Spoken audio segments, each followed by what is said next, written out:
Do you hear that? Shh. Hear the music? What is going on, you guys? It is your boy Cyrus Obsidian here at Obsidian Games, here to bring you more Yu-Gi-Oh content. So let us dive right in.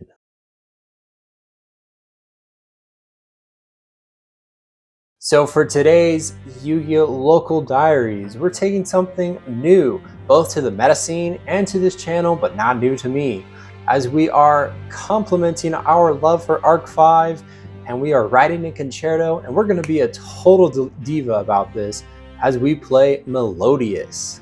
So Melodious Diva is one of my favorites from Arc 5, alongside Yuya Sakaki's main Performer Pal, Odd Eyes Magician, the whole shebang there with Ziark as well. I have loved this deck. I have had it since 2019 when I first started watching Arc 5 again, and I just loved Zuzu Boyle, if I remember right, and just how her deck worked and synergized with fusion summoning and all that fun jazz. So we picked up the deck, and when Dual Devastator came out, we got a new link, which pushed the deck just a bit, but not enough to put it in the competitive scene until today, when Legacy of Destruction gave it 3 new support cards in Couplet, Refrain, and Concerto. So, much like the deck, we are going to write some arias, sing a couple soprano notes, write ourselves a concerto, and we're going to be a diva to work our way to the top in today's local diaries. So let me show you the deck profile that we are cooking with and see if we can top today's locals. All right, let me show you the profile we cooking with.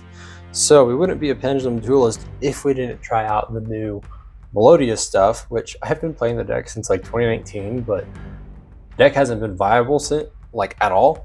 It did get the link in Dual Devastator, which was a really good buff for the deck, but not enough to like really put it in the competitive scene until Legacy of Destruction. So we are starting out with the new support, playing 3 Refrain and 3 Couplet. I definitely think maxing out on these, playing pure Melodious is the right thing to do. If you're ever playing this as an engine, 3 Refrain, 2 Couplet. You really don't need to play more than this 2 Couplet because you're wanting to not open it in your starting hand. For this build, we're okay with starting it, opening it, whatever. For an engine, you definitely 3 Refrain, 2 Couplet. Because if you start with 1, then you have another one in your deck somewhere. So that's my reasoning behind it. Next, we are playing 1 Chopina, the Melodious Maestra. This is really just for namesake, for having a Melodious Maestra in the main board. Next, we play 2 Soprano, because Soprano's not a once per turn to fusion summon, which is really cool. Its effect to add back is, though. Next, we do play 2 Sonata, since it is a free special summon that is also not once per turn. We then play 1 Aria, 1 Cannon, and 1 Tam Tam, the Melodious Divas. So, in some cases, our end board will end on just a lot of Melodious cards, rather than the niche little engine that we can end on with, you know, negates and interruptions. So Aria is really great in that sense. Tam Tam is for time. We do play it in the main rather than side it in, because I think it is that great having that name. And we only play 1 Cannon, since Cannon is only once per turn to special summon itself. So that's that for our Melodious monsters. For our Melodious spells and traps, we are playing 3 first movement solos. And yes, like I said, since I've been playing this deck since 2019, we have had these since then. We probably purchased these for around $1 each. And so seeing the stonks go up is pretty crazy. And same thing goes with Ostinato. We have had these since they came out in Soul Fusion. And again, great stonks. And we do play 3 of each just because they are 1-card starters that really get us into our engine. And the next we play 2 Melodious Concerto. So I thought about playing 1 Concerto, 2 Concerto. We're trying out 2 Concerto for today, just to see. There are a lot of times in testing where I could really benefit having a 2nd Concerto, like drawing into it or so forth. So having the 2nd one is actually going to be really good for us. And since that is all the Melodious like engine cards, the rest of it is just Loiter with hand traps. So we're playing 3 copies of Nibiru the Primal Being, 3 copies of Ghost Mourner Moonlit Chill, 3 copies of Ash Blossom, 3 copies of Ghost Spell, 3 copies of Ghost Ogre, and 3 Imperm for our hand traps. So yeah, that is like 18 slots. I don't even think I played this much when I was playing Code Talker or Math Mech, or even Marincess for that matter. So like seeing this many hand traps is pretty dang amazing. And honestly, the deck doesn't brick on them, which is really cool, whether going first or second. The deck is able to still put up some pretty good boards. And on to our extra deck. So the extra deck is really interesting to say the least. We are playing one Odd-Eyed Vortex Dragon with one Flowering Etoile, the Melodious Magnificant. We play one Bloom Prima, the Melodious Choir, two Baka, and two Schuberta. So I am heavily thinking of dropping a Schuberta in place for one Baka. So we're playing three Baka in the main, but I like Schuberta being in that DD Grow quick effect, which is nice, especially since it can get rid of 3 cards in the graveyard, which is really cool. Bloom Prima is just to help us close out games if we can't get into access code for some reason. And it's also your budget access code, at least until Rarity Collection 2 is officially released. It's really great. Honestly, this deck can put up some pretty magnificent boards. Then for Exceeds, we only play one Add-Outs Absolute, and that is to get into our Vortex Dragon. For our links, we're playing one Cross Sheep, one IP Masquerena, one Bloom Harmonious, the Melodious Composer, one SP Little Knight for our link 2s. If you can't afford the SP, just play Nightmare Unicorn. We play one Exceed the Pendulum, one Apollosa, and one Access Code Talker. So this deck is really great. So whether you go with the pure Melodious line, which you're ending on Etoile, Baka, and Harmonious with Aria, there's that board. You also could end on Apollosa with IP Masquerena, Vortex, and you're setting up yourself for SP, which is really cool. Honestly, this deck has so many plays, and it's so great at having resources in hand for follow-up. Playing it pure is amazing. If you play it as an engine, kudos, but I think pure is definitely the best way to play it. And then for our side deck, this is where you have tons of flexibility. I'm playing the Bestial engine with 3 Jerusalem, 1 Magnamut, just because there is going to be a lot of light, at least in my guessing, for locals now with Voiceless, Melodious, Tenpai. Being able to get rid of some like those light and dark based cards from the graveyard would be really great, and especially we can use these on our own cards. If our own opponent goes Bestial, we just Bestial our own cards so they don't get resources. We then play 3 copies of Droll and Lockbird in the side.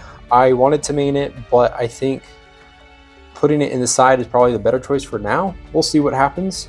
We play 1 Called By, just to have it, 2 Lightning Storm, 2 Cosmic, and then 3 Evenly Matched. I'd love to play 3 Cosmic, but I don't know where my 3rd Cosmic is. So we're playing 2 for now. That would be in place of the Called By, but that's our sideboard. It's gonna kind of go for like a board break like look, but it still plays heavy to that combo aspect. So let's see if we can sing our way to a victory today. What's going on, you guys? So we didn't get a record for round 1, but we are here at Duke City living it up. Round 1 we play against our favorite deck that we're always constantly playing against, Illusion Chimera. So we are able to set up our board not as decently. We get locked into the Melodious engine, but that's okay.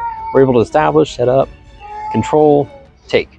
Game 2, or no, I think we lost game 1. Game 2, that's when we like fully set up and we were able to just control the tempo. And then game 3, full Melodious combo took game. We just had all the interruptions. Oh no, we did take game 1. Game 2 we lost. Game 3, that's when we went full combo into Melodious. We ended with Exceed, IP, Vortex, Mourner, Ash, and Bell in hand. So we had all the interruptions. So we were able to take game 1, or round 1. Round 2, I don't even want to talk about it. That was bullcrap. That was bullcrap. Play against Floodgate Runic. Yeah, round 3. That's enough said. Enough said. I freaking hated that match. I am an avid hater against Toxicity. Kudos to the player, since he's getting back into the game, and Toxicity is probably the easiest way to get into the game. You just make people hate you and you win. But seriously, like, he built the deck pretty well. Card Scanner like totally threw me off. It got me my 2 Cosmics that I had, but I had a Lightning Storm in hand and I couldn't use it. So it was like, should have been Duster. Should have been Duster. So yeah, now we wait for round 3. We got 2 more rounds. We'll see what happens. All right, so normally I don't like recording in the car, but tournament's over. and we were all rushed out. So round 3, we had a no-show, so we ended up taking a free win, which was pretty nice. Just play tested a bit more. Round 4, we play against Voiceless Voice, and this was the matchup I was probably the most scared about. Game 1, we were able to set up full combo, take control, take the dub. Game 2, he just had every interruption, was able to take it. Game 3 was a lot of back and forth. I did not establish the best board, and he topped into Super Poly, and he went into Drago Stapelia, which kind of sucked. So we had IP and Schubert on board. But we saw no fault of it. We were like, okay, we can keep pushing. We went into access code, and I didn't realize that Sarato's can actually negate the summon of access code because it's like a solemn. Fine, ridiculous, but whatever. And I just could not push. I did not have an extra fusion summon that I could go into, so we're thinking of dropping Baka, or adding 3, play 3 Baka, because that would have came in clutch a lot of times tonight. Also drop one of the concertos for Poly, and I think we call it good there. But we ended up taking 8th, which is a little unfortunate. I was really hoping for higher, but we're still learning the deck, we're still learning how to play it, and we still have more variations of it to play, which is also really great. So that's it for this local diaries, everyone. Thanks for staying tuned. Remember, like, comment, subscribe. Let me know what you'd like to see. We got a lot more decks because we did go up and grab a lot from our storage unit.